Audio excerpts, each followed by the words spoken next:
રાજકોટ મનપાના અધિકારીઓ ગાંધીનગર પહોંચ્યા છે। મહત્વના સમાચાર સામે આવી રહ્યા છે। રાજકોટ મનપાના પદાધિકારીઓ ગાંધીનગર પહોંચ્યા છે।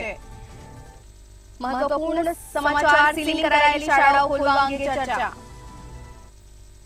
ચોમાસાનો સમય છે, 4000 લોકો જે સાવ ગરીબ છે એનો ક્યાં સમાવેશ કરવો? રાજકોટ મહાનગરપાલિકાની જવાબદારી નથી, પરંતુ માનવતાની દ્રષ્ટિએ આજે માનનીય મુખ્યમંત્રીશ્રીને રજૂઆત પણ કરી છે કે ગુજરાત હાઉસિંગ બોર્ડને અમે લોકો 2000 થી વધુ લોકો સમાવેશ 4000 થી વધુ લોકો સમાવેશ થઈ શકે એટલે અમારી પાસે 1 BHK ના ક્વાર્ટરો પડ્યા છે। કારણ કે એક મુજબ અમે સીધે એ લોકોને નથી આપી શકતા, કારણ કે આ ક્વાર્ટરો છે એ માલિકીના છે, ગુજરાત હાઉસિંગ બોર્ડે આપેલા છે। એટલે અમે એ વ્યક્તિને નથી આપી શકતા, પણ અમે 2 વર્ષ કે 3 વર્ષ જ્યાં સુધી નવા હાઉસિંગ બોર્ડ ન બને ત્યાં સુધી અમે લોકો આપવા તૈયાર છીએ। એ માનનીય મુખ્યમંત્રીશ્રીને રજૂઆત કરીને સાહેબે અમને ખૂબ હકારાત્મક અભિગમ અપનાવીને માનનીય સાહેબે કીધું છે, માનનીય મુખ્યમંત્રીશ્રીએ કીધું છે કે હું અશ્વિની કુમાર સાહેબને કહી દઉં છું, આપ એમને મળી આવો અને આપને યોગ્ય ઉત્તર મળ્યો છે।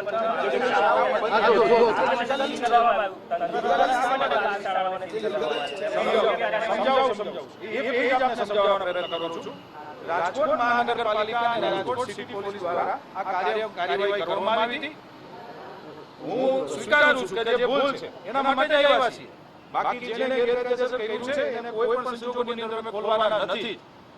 કારણ કે અત્યાર સુધી ક્યાં હતું, ભૂતકાળમાં પણ નોટિસો આપેલી છે પણ એને નથી કર્યું, પણ જે કાયદેસર જેને સીલ મારવામાં એમાં અમે અમારી મહાપાલિકા તરીકે ભૂલ સ્વીકારીએ, કારણ કે જે સ્પીડમાં અત્યારે અમે લોકો કામ કરી રહ્યા છે એ સ્પીડમાં 20-22 પ્રોપર્ટી એવી શાળાઓ એવી હોસ્પિટલો પણ છે, 20-22 પ્રોપર્ટી માત્ર એના માટે ધન્યવાદ મિત્રો।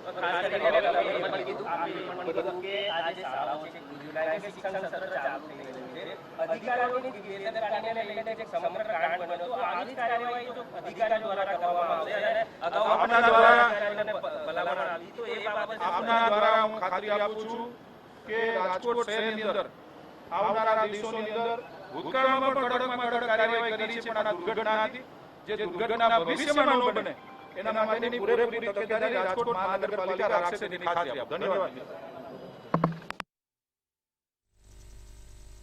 રાજકોટ મેયર અને ડેપ્યુટી મેયર બેઠકમાં હાજર રહ્યા। સીલિંગ કરાયેલી શાળાઓને ખોલવા અંગે ચર્ચા કરાઈ। મનપાના સ્ટેન્ડિંગ કમિટી ચેરમેન પણ આ બેઠકમાં હાજર રહ્યા। આ સાથે જ ધારાસભ્ય રમેશ ચિલાડા પણ હાજર રહ્યા। રાજકોટ મનપાના અધિકારીઓ ગાંધીનગરમાં બેઠકમાં ચર્ચા કરી। સીલિંગ કરાયેલી શાળાઓ અંગે તેમણે કહ્યું કે નોટિસ પણ પાઠવવામાં આવી હતી, આ છતાં પણ કોઈ કાર્યવાહી ન કરાતા શાળાઓને સીલ કરવામાં આવી હતી અને સીલિંગ કરાયેલી શાળાઓને ખોલવા અંગેની આ બેઠકમાં ચર્ચા કરાઈ। ધારાસભ્ય રમેશ ચિલાડા સહિત અનેક પદાધિકારીઓ પણ આ બેઠકમાં ઉપસ્થિત રહ્યા। રાજકોટ મેયર અને ડેપ્યુટી મેયર પણ આ બેઠકમાં હાજર રહ્યા હોવાની વાત થઈ રહી છે। મનપાના સ્ટેન્ડિંગ કમિટી ચેરમેન પણ આ બેઠકમાં હાજર હતા।